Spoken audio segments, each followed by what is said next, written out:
Welcome, everyone. My name is Julia Toothaker, and I am the career coach and strategist behind Ride the Tide Collective, the podcast, and the company. This podcast is career focused and helps ambitious professionals strategize and take action to control their career in a way that aligns with their personality and their values. This season, I am embracing the collective part of my company name, and I've invited on various coaches and experts to talk about topics that impact career development and career decisions. And I think the topic for this episode is going to be pretty popular because we are getting into managing and understanding self-sabotage, and we're going to talk about positive intelligence and mental fitness. And I think this is going to be so fun because we're going to have some really hands-on activities toward the end. So you're going to want to stay tuned for that. But I want to introduce my guest today, Daphne Wells. She helps midlife women feel safe, solid, and secure to share their magic with the world and make more money with ease and flow. And that's in business and in career. She is a purpose and spiritual confidence alchemist. That is quite the title, Daphne. And she delivers insanely powerful insights that give you radical permission to show up in your power and fulfill your purpose in the world. And I'm going to tell you, Daphne does so many things. We are talking about like one part of what she can do. And we had this conversation of what do we want to focus on? And we're focusing on her positive intelligence work within and mental fitness within this conversation. But I am going to tell you, you got to go check out all of the things that she does because it is just such a wide array. And I'm just so impressed with the overall knowledge that you have on so many different subjects. So Daphne, thank you so much for being here. I'm so excited to have you as a guest. Oh, thank you so much, Julia. I've been so looking forward to this after our conversation the other week. Yes, this is so fun. And I know my audience is primarily based in America, and I want you to tell them, where are you dialing in from today? So I am in the South Island of New Zealand, on the south coast, 5 minutes walk away from a beautiful beach. And I do work, most of my clients are in North America, funnily enough. That is so great. And that's what I love too about the podcast world is we get connected with people from across the world. And so we get to share our knowledge together. And so that's another reason I'm so excited to have you here. Okay, we're going to jump right into this because I think that this topic is so prevalent, but not a lot of people really talk openly about it. So why do we self-sabotage? Like what is the thing that makes us do that in our personal life, in our career? Like, what do you see with your clients? We do it because we are hardwired to respond negatively first. Really? To centuries ago, millennia ago, we needed to get free from the saber-toothed tiger that was coming to get us. Like, we needed to know which snake was poisonous. We didn't need to know which butterfly was the most beautiful. That wasn't life-threatening. So this is really like an innate part of who we are. It's more of the natural side of who we are versus something that maybe has been developed through the years, as some things have been. I believe so, Julia. What I do want to say is the self-development, personal development industry over the years has, said, well, we self-sabotage. I self-sabotage, you self-sabotage, we all do. Like it's our fault, like we're doing something wrong. And we end up, when we're aware that we've done that, we can feel that blame, shame, and guilt. I'm not good enough, all of those kinds of things.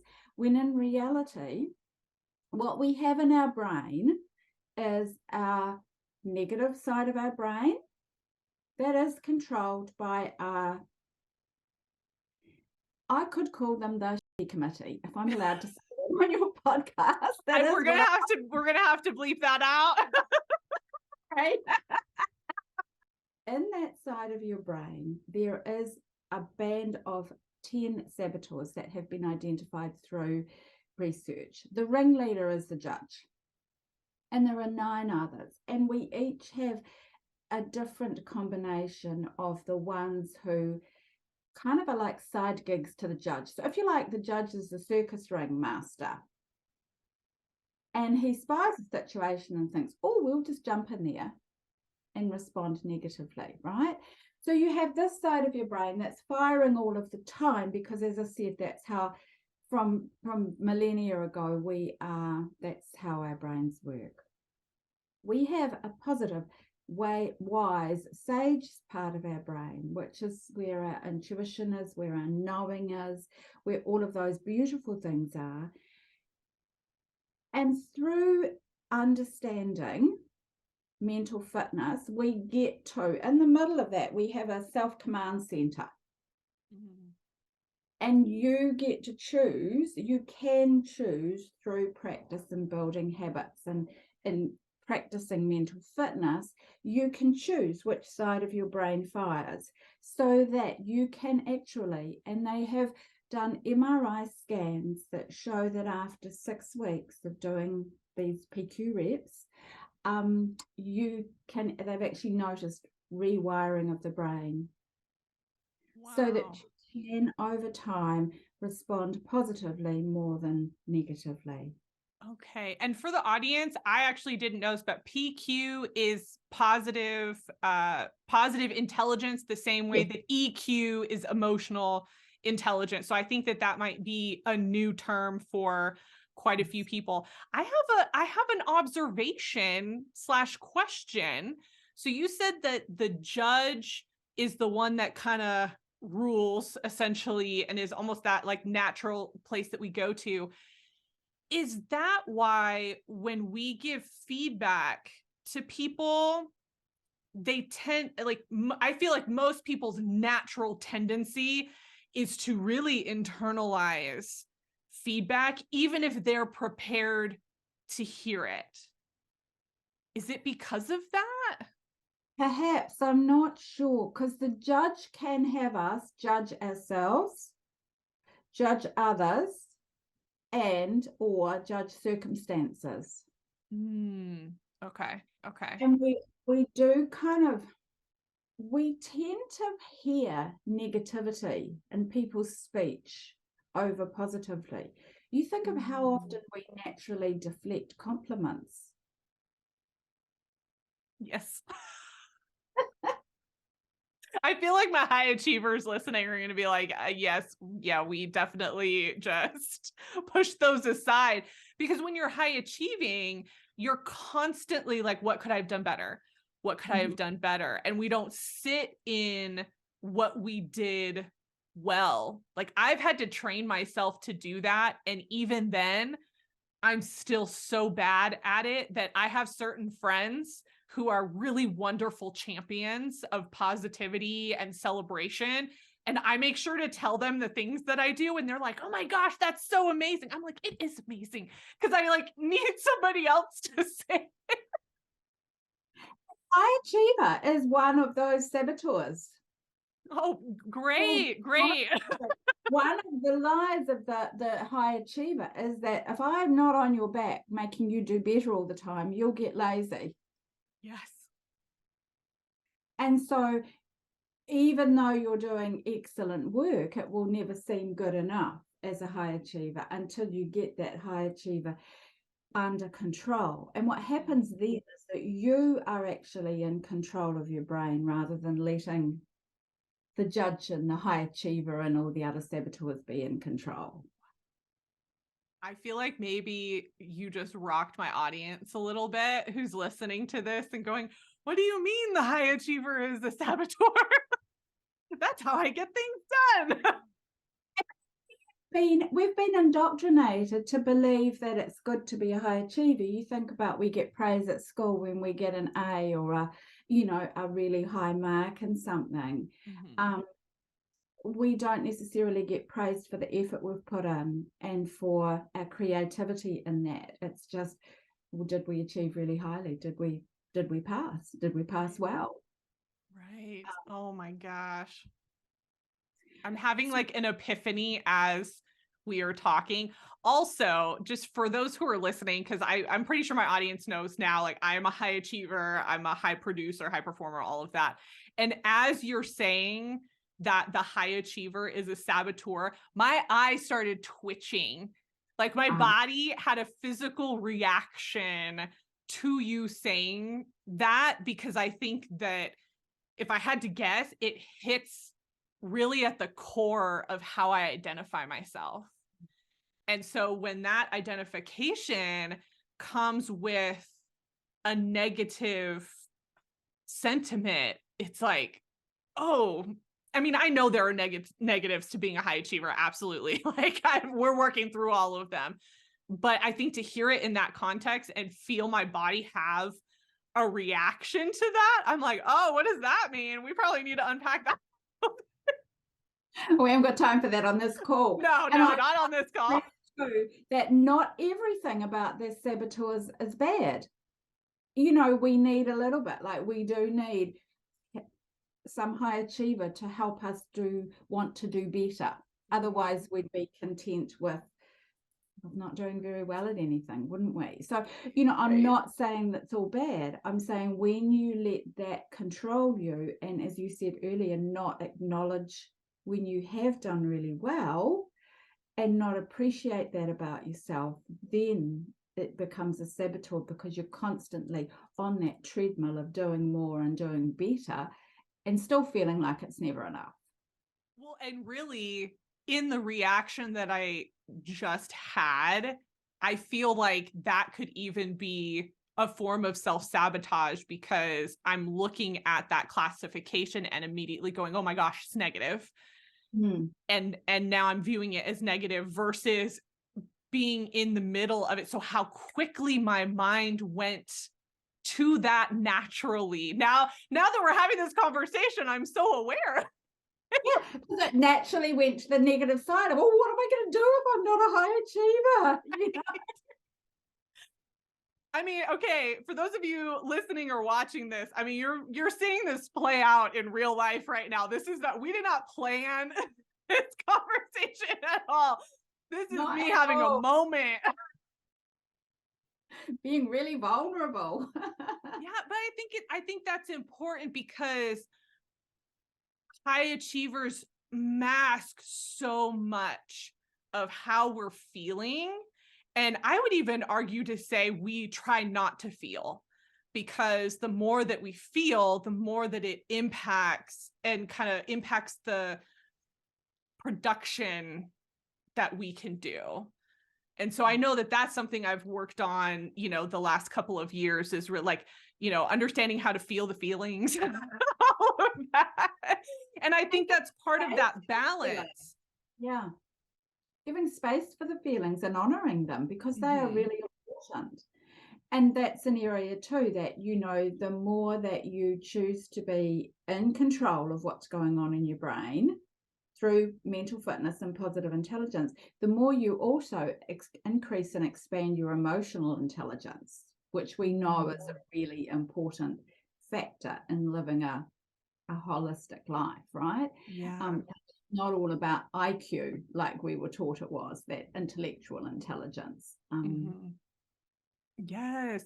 Okay. I'd love you to talk a little bit more about positive intelligence, because I think that one, not a lot of people know about it, but we see movements such as like Gallup Strengths and all of that trying to come out and really impact like the positive psychology arm of psychology, to try to shift some of our thinking to be more positive, to focus on, you know, what we're good at and all of that. Can you like give a little bit more of an overview for positive intelligence and like what that is versus emotional intelligence and IQ and all of that? So positive intelligence has been formulated, if you like, by some experts who've done years and years and years of research. This is not my baby per se. I'm I help people with it. It's a modality that I've learned and acquired. So positive intelligence, I love that you brought that positive psychology in. Positive intelligence is a mix of positive psychology, cognitive behavioral psychology. I'm looking at notes here to make sure I get these terms right. Neuroscience and performance science, and it brings it all together beautifully. Okay. I Because think that's really helpful to understand that it encompasses so many different aspects to pull that together to get that understanding and knowledge. it pulls it all together, as I say, through years of research, through working with thousands of individuals, both business owners and employees, right? At all levels, all areas of employment and business. And what they found is that only 20% of individuals ever reach their peak performance. And when you through mental fitness expand and increase your positive intelligence, you get to be in that 20%. Wow.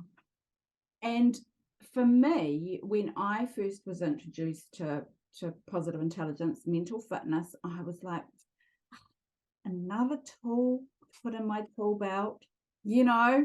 Yep. And let's be honest, we've learned all the things about affirmations and journaling and all the other things. And I don't know about you, but for me, when things don't end up the way I want them to, I've in the past blamed myself over, well, I just didn't say the right affirmations. I didn't do enough journaling. I didn't journal the right things. I wasn't, all those things come in, right? And so I was kind of reticent to invest time and energy into what I thought was another tool in my toolbox. What I found, and I jumped in because a friend of mine who I love dearly had invited me on the journey with her to just kind of play with it and see what we both thought about it. And I'm so grateful she did, because what it did was take all of those mindset tools out of my head into my body. Because mental fitness it really does get you out of your head and into your body and really understanding and appreciating everything. And you can practice so that when I work with clients, you end up bringing in habits into your life, and you have access to an app that you use these on, and it will prompt you and guide you through. It takes 15 minutes a day. So it's not like you have to spend an hour or two journaling. And I'm not knocking any of those things. They have value. They definitely do. And if I'm honest, I still do them, right? But I don't feel now as like I've never done enough or I need to go and do more. Do you know what I mean? Like it's kind of taken that pressure off, which, as a high achiever, we can feel, well, I just needed to do more, and you've probably felt some of those things too, potentially. Yes. Well, and what I like about this conversation is there are so many tools out there. And I think what happens is we hear the loudest voices, and the loudest voices tend to talk about the most basic things. There is nothing wrong with the basics, so even on this season, I've had multiple guests talk about journaling, talk about affirmations, talk about meditation, kind of those kind of basic things that we think about when we're talking about connecting with ourselves, connecting with our body, all of that, our mind.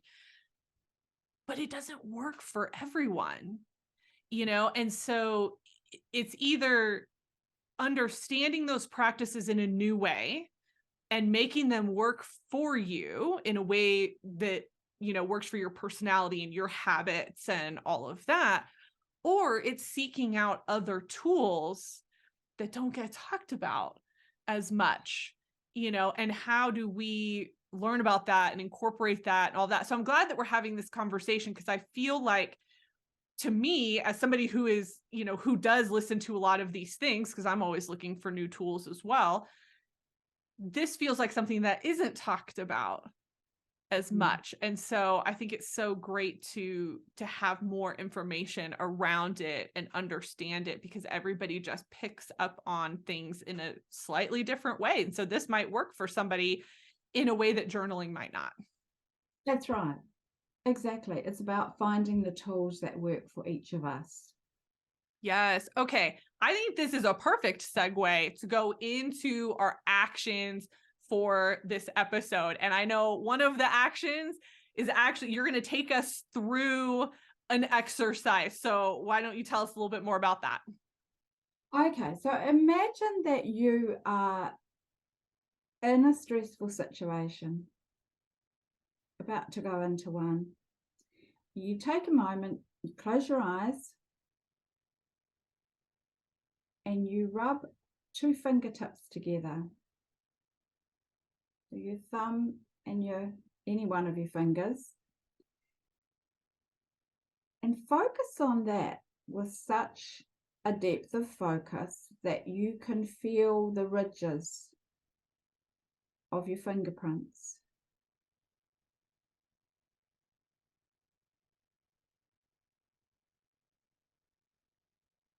And as you do that, you'll feel that stress ease, and you'll feel yourself really come into your body and be aware of your body. So you're getting out of your head and into your body.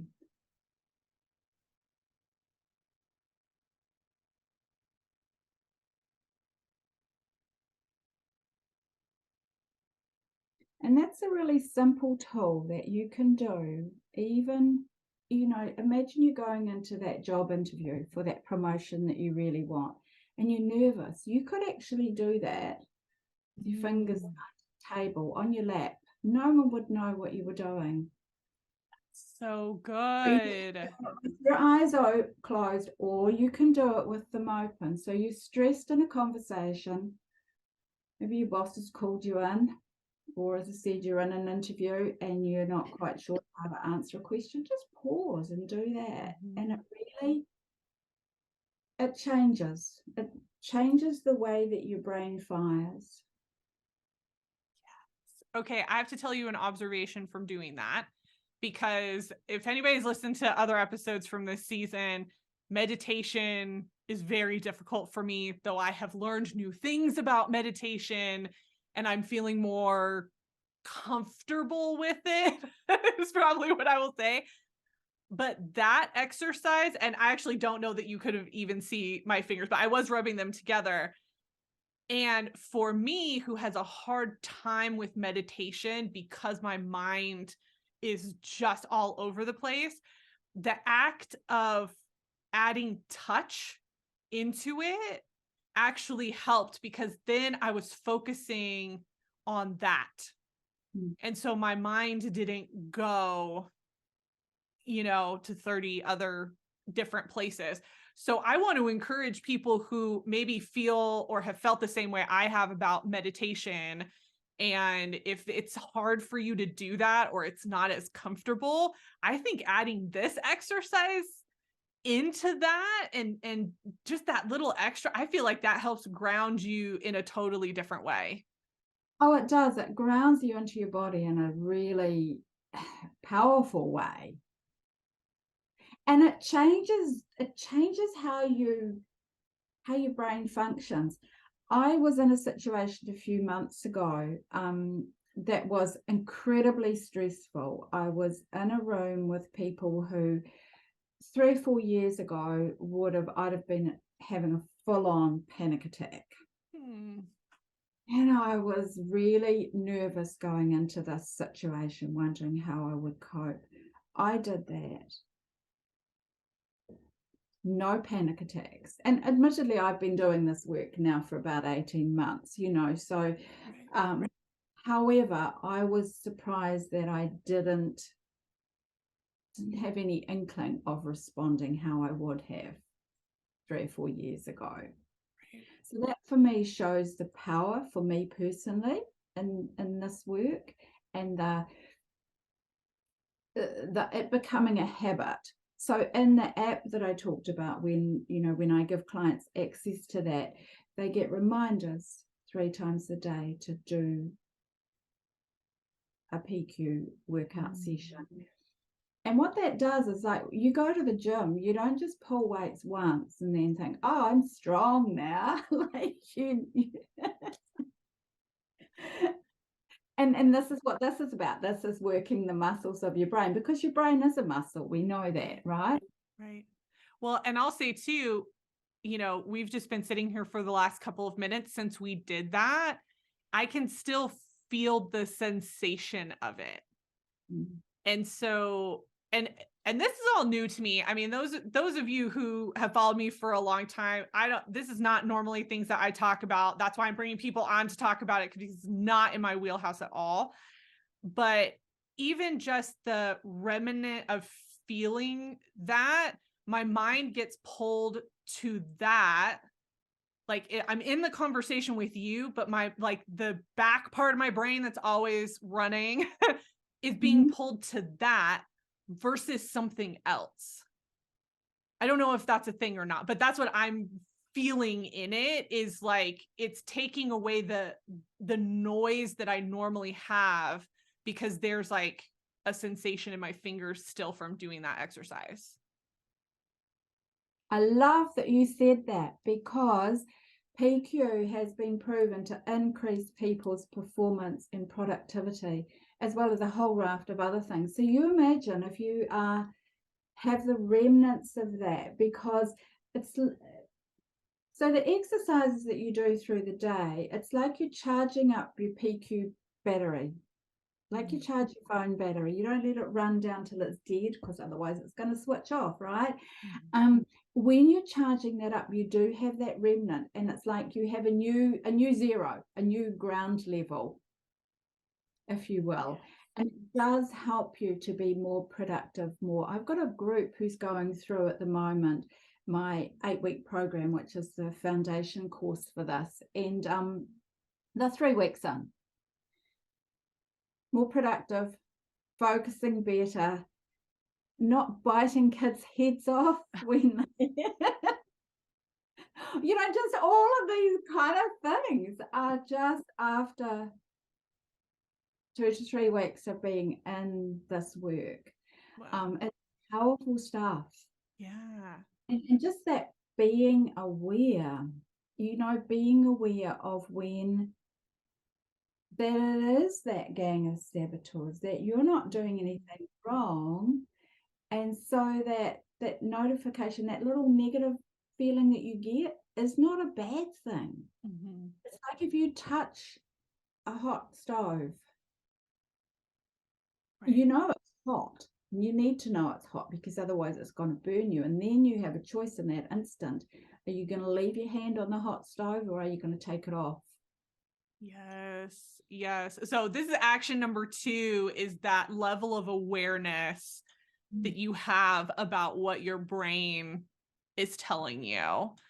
And I was reflecting as you were talking previously on a time when I was like really high stress, burnt out, all of that, because I would imagine I've got people listening who are sitting there going, this is some BS. Like, I'm not going to do this. I'm so tired. I'm so frustrated. I'm so burnt out. I'm not going to take time to do this. I will tell you, as somebody who has been in that space and reflecting on how I felt when I was in that frame of mind, something as simple as this to help just ground the energy, like the negative energy that was running through my body, probably would have done wonders for me at that time. So I want to like push back on my people who are like, this is like, I don't want to do this. This is weird. I get that. I get it. Like, I'm the first person that's like, this feels very unnatural, and it does feel unnatural, but the effects of it are, I think, more impactful and will help you when you're in those like really high stress burnout seasons. And it's just one thing at a time, incorporating something that's just going to help get you back to normal. And knowing that it's a portable tool that you have with you all the time, that you can, I mean, yes, you can use the app when you have access to it and do all the other exercises, or you can simply rub your fingertips together in that stress and just bring yourself back into your body. Well, and it makes you, like, if we're talking about awareness, it makes you so aware of what's going on inside of you, and like, I didn't know when I was in it, I did not understand how bad it was because I had lived that way for so long that I thought that was normal. I thought that how I felt and how my body felt, all that. I'm like, this is just how I am. This is how I live. This is what my body does. Now that I'm out of that phase and I reflect back, I'm like, no, that was not good. And so sometimes, especially high achievers, where you're in this constant, like, go, go, do, achieve, achieve, achieve, you don't know what it's like to step back from that and just have like a really basic baseline for yourself. And so just that level of awareness and understanding that the anxiousness and the being tense in your body is not normal. And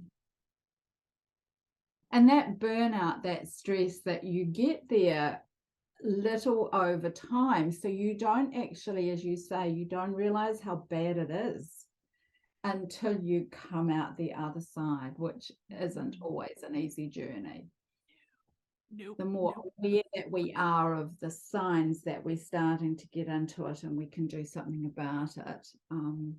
That repeating burnout used to be a part of my story as well. Well, it is a part of my story. It used to be a big part of my life. Right. Right. So let's talk about blame. That was something that came up in a previous conversation that you and I have. Can you talk a little bit about how that comes into this discussion as well? Yeah, so I kind of alluded earlier to that, we have been taught that we self-sabotage. We've been led to believe that. And these saboteurs in your brain are doing that. So when you can realize that it's not that you've done anything wrong or that you're not good enough or any of those things, that's how your brain is naturally wired until you choose to put in a little bit of effort, as I said, 15 minutes a day, to put in a little bit of effort to change that. And that just that knowing that it's not, you're not a bad person. It is what it is. And as we said earlier, all of those saboteurs we need them a little bit for warning signs. What we don't need is them to be in control. So taking that blame away from yourself is really powerful from a confidence point of view. So that blame, of course, blaming yourself is what your saboteurs want you to believe, because then they get to be in control. And when you realize that and you kick back and say, no, you just be quiet. I'm doing this my way. Yes. Just to really take ownership of who you are and your skills and expertise and call them out. And the beautiful part about this work as well is that the more you get to know your own saboteurs and how they show up for you, the more you can call them out and say, no, don't you try and blame me for that. I'm not taking that on anymore.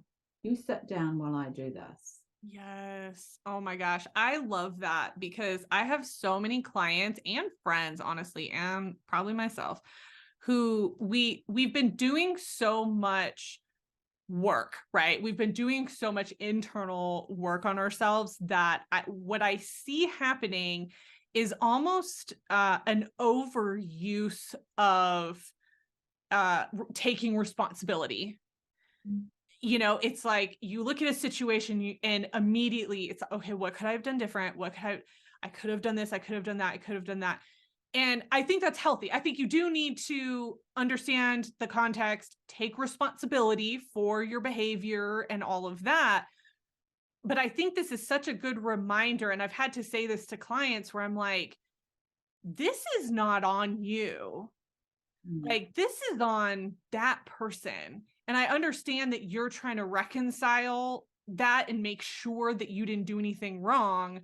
But based on how you're telling me about this situation, you really need to put the blame on this other person for how they spoke to you or how they treated you or whatever their behavior was. And I think it's the same thing for the internal saboteurs that you're talking about, recognizing, is that my actual voice? Or is that a saboteur trying to come at me and take me down? And so I respect the people that want to take responsibility, and we absolutely do need to do that. But there's a line for that as well that we also need to make sure that we understand, so that we're not harboring and shouldering all of the blame for every single thing that happens to us. I love that you said that, because responsibility, you're right, we need to take responsibility. When with my clients, I talk about appropriate responsibility, which is yours and which is theirs. And it's a little bit like that with the saboteurs as well. It is appropriate that, yes, your high achiever might say, that you're winding it up too high. You might feel that pull, and yes, you want to do really, really well at this piece of work. Where does it become, where are you sabotaging yourself in the process, or letting the high achiever take over? What is that appropriate line? And a lot of it comes back to where that line in the sand is for you in that area. Because you talked about Gallup's strengths before. Responsibility, when I first went through Gallup's strengths, is one of my strengths. And years ago, in another life, it feels like now, I had that dialed up so high that I was taking on responsibility for everybody and everything around me. And what I learned in that process was that a strength dialed up too high becomes a weakness. We need to dial it back, right? And that's kind of what I was alluding to before with the saboteurs. Yes, we need them. We need a certain bit about it. We need to be able to look at ourselves objectively. We'll talk about the high achiever. Did I do a good enough job here? Rather than that push to constantly want to do more and want to do better. It's that what is appropriate and what isn't.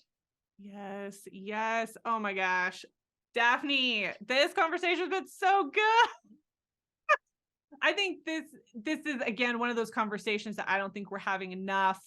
I think talking about the saboteurs and all of that, I don't hear a lot of people talking about that. So I'm so glad that you were able to come on, shed some light on that, and the positive intelligence side of it. I keep wanting to say positive psychology because I'm so used to saying that phrase.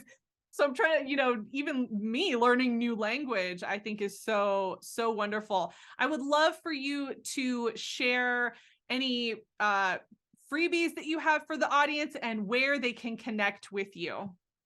Okay, so my website is my name, daphnewells.com, and I have a freebie that identifies your birth code, which is how you are energetically wired, and that is available at giftfromdaphne.com.